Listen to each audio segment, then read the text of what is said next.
Radyo Kapala Local News.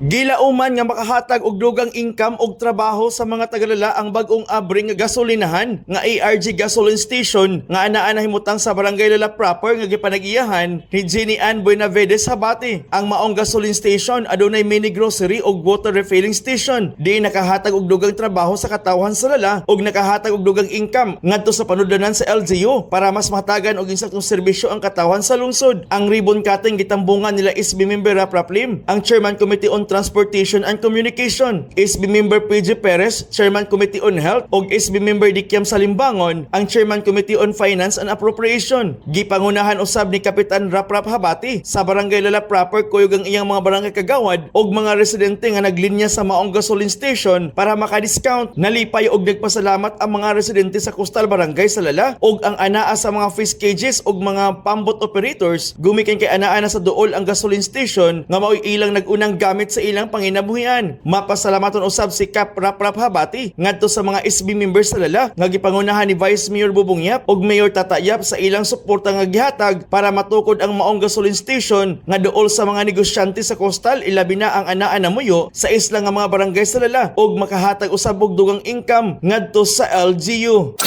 Mga impormasyon gikan sa Lanao del Norte alang sa DXDD Radio Campana 58, Mike Navarro reporting. Radyo Kapala Local News.